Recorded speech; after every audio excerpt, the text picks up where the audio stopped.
Bismillahirrahmanirrahim. Nahmaduhu wa nusalli ala rasulihil karim, amma ba'd.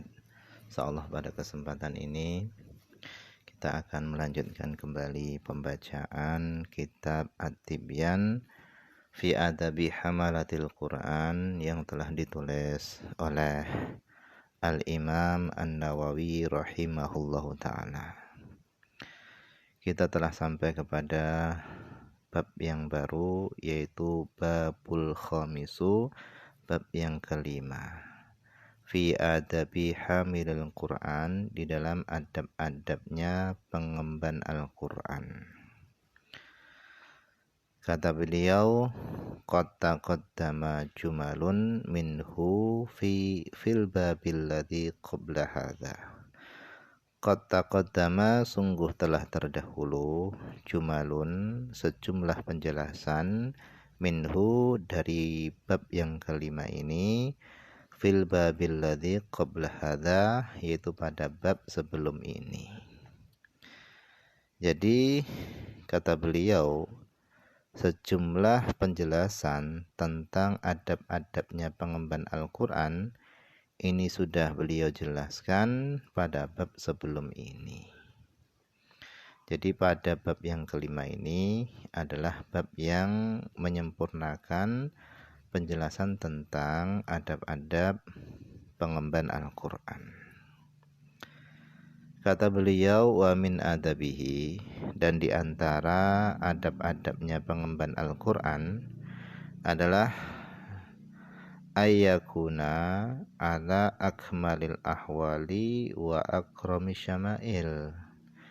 Hendaknya pengemban Al-Quran itu dalam kondisi paling sempurnanya keadaan dan paling mulianya sifat-sifatnya. Jadi karena pengemban Al-Quran itu adalah merupakan simbol agama, panutan bagi umat, maka hendaknya dia adalah orang yang paling sempurna keadaannya dan orang yang paling mulia sifat-sifatnya. Artinya di sini beliau, Imam Nawawi, beliau menghimbau kepada para pengemban Al-Quran, hendaknya mereka itu lebih menjaga diri mereka, lebih menjaga sikap mereka, lebih menjaga kondisi-kondisi mereka dan sifat-sifat mereka. Kenapa? Karena mereka adalah merupakan simbol-simbol agama, yaitu para pengemban Al-Quran. Kemudian kata beliau, wa ayyarfa'a nafsahu, dan hendaknya pengemban Al-Quran dia ini menjauhkan dirinya an kullima, dari segala sesuatu, nahal Qur'anu anhu, yang Al-Quran melarang darinya. Jadi hendaknya pengemban Al-Quran itu adalah orang yang paling patuh, orang yang paling taat terhadap Al-Quran. Ijlalan lil Quran, karena mengagungkan Al-Quran yang mereka bawa.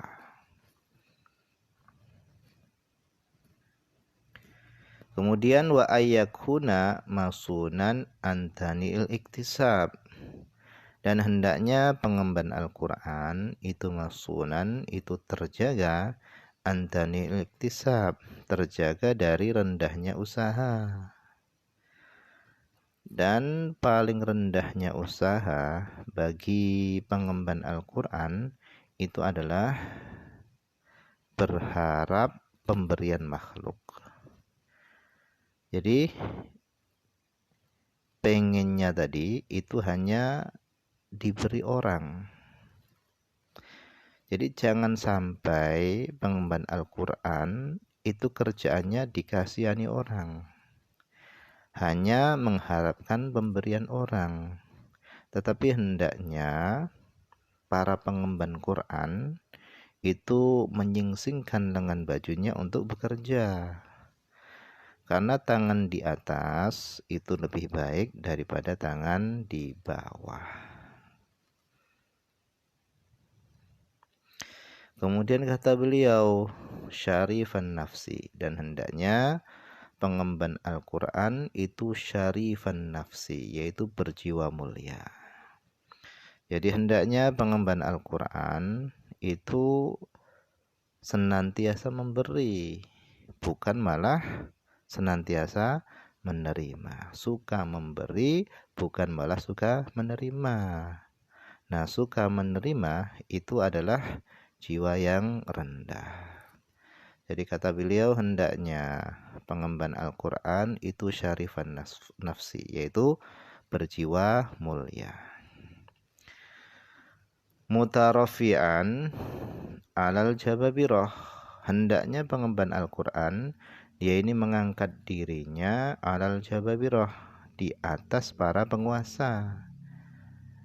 Jangan sampai pengemban Al-Quran itu nunduk-nunduk kepada para penguasa karena untuk menginginkan keduniaannya. Jangan sampai. Wal jufati min ahli dunya, dan hendaknya pengemban Al-Quran itu mengangkat dirinya di atas jufah, yaitu orang yang keras, min ahli dunya, daripada ahli dunia. Jadi ini kepada para penguasa dan kepada ahli dunia.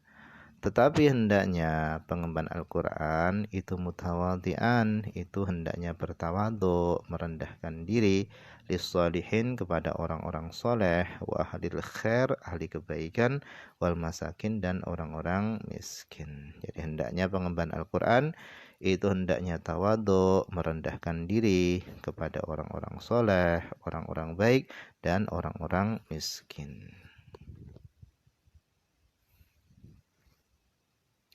Wa ayyakuna mutakhasyian, dan hendaknya pengemban Al-Quran itu khusyuk, dza sakinatin wa waqarin, memiliki ketenangan, wa waqarin, dan memiliki kewibawaan. Jadi bawaannya itu hendaknya tenang dan berwibawa. Faqad jaa an Umar bin Al-Khattab radhiyallahu anhu, sungguh telah datang riwayat daripada Umar bin Khattab radhiyallahu anhu, annahu qal, bahasanya dia berkata, kata Sayyidina Umar, ya ma'syaral qurra, wahai para qurra, irfa'u ru'usakum, angkatlah kepala-kepala kalian, faqad wadahalakumut thariq, sungguh jalan menuju ke surga itu telah jelas bagi kalian. Fastabiqul khairat, maka berlombalah di dalam kebaikan. Wala takunu, dan janganlah kalian menjadi yalan, beban, alan nas, atas manusia.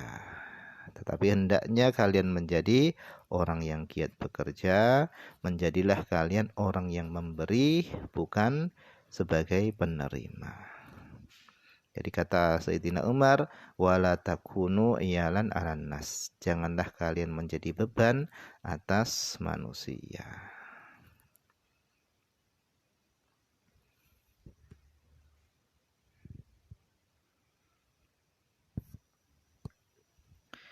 Kemudian wa an Abdullah bin Mas'udin radhiyallahu anhu, dan daripada Abdullah bin Mas'ud radhiyallahu anhu, qala, dia berkata, yang bagi lihamil Quran, hendaknya bagi pengemban Al-Quran, ayyu'rafa, dia ini bisa dikenali, bilailihi, dengan malamnya, idzan nasu naimun, ketika manusia ini pada tidur, yaitu bisa dikenali dengan sholat tahajudnya, sholat malamnya.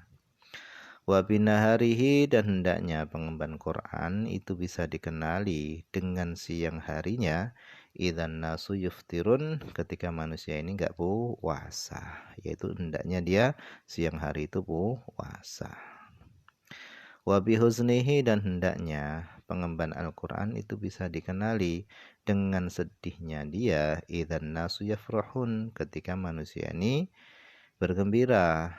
Wa bibukaihi, dan bisa dikenali dengan tangisannya, idzan nasu yadhakun, ketika manusia ini pada tertawa. Wa bisamtihi, dan bisa dikenali dengan diamnya, idzan nasu yakhudun, ketika manusia ini banyak bicara, wa bi khusyu'ihi, dan bisa dikenali ahli Quran tadi dengan khusyuknya, idzan nasu yakhtalun, ketika manusia ini saling menyombongkan diri.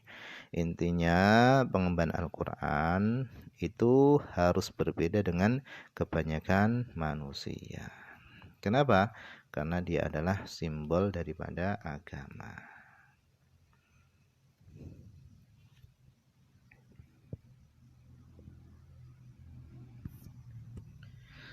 Kemudian wa anil Hasan rahimahullahu taala, dan daripada Hasan rahimahullahu taala, semoga Allah mencurahkan rahmatnya, kasih sayangnya kepadanya.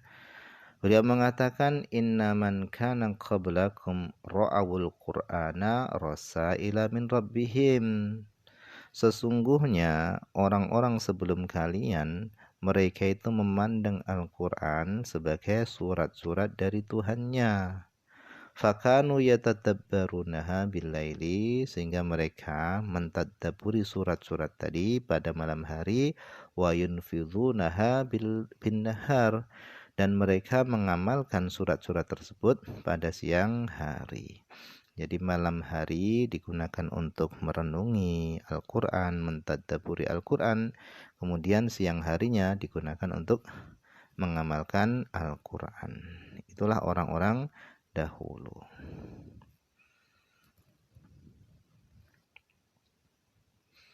Kemudian wa anil Fudail bin Iyad, dan daripada Fudail bin Iyad rahimahullahu ta'ala, beliau mengatakan, yang bagi hendaknya lihamil Quran, hendaknya orang yang mengemban Al-Quran, hendaknya pengemban Al-Quran itu alla takuna lahu hajatun ila ahadin minal khulafa faman dunahum.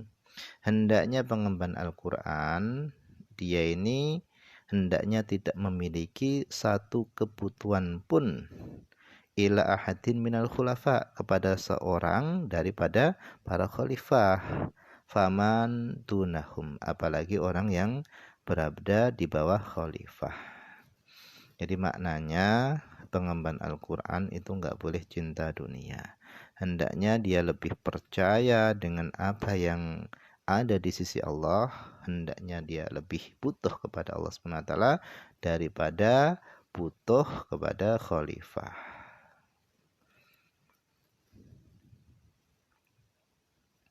Wa anhu aidan, dan daripada Fudail bin Iyad juga, katanya hamilul Quran, pengemban Al-Quran itu hamilu royatil Islam, dia adalah pembawa benderanya Islam. Jadi pengemban Al-Quran itu adalah pembawa benderanya Islam. La yang bagi, nggak pantas, ayal huwa ma'aman yalhu, dia main-main bersama orang yang main-main. Wala yashuwa ma'aman yashu, dan nggak pantas dia lupa bersama orang yang lupa. Wala yalghuwa ma'aman yalghu, dan gak pantas juga dia melakukan perbuatan sia-sia bersama orang yang melakukan perbuatan sia-sia. Kenapa? Ta'ziman lihaqqil Quran, karena mengagungkan haknya Al-Quran yang ada di dalam dirinya. Nah, mungkin ini saja dulu yang bisa dibaca pada kesempatan ini. Semoga ada manfaatnya.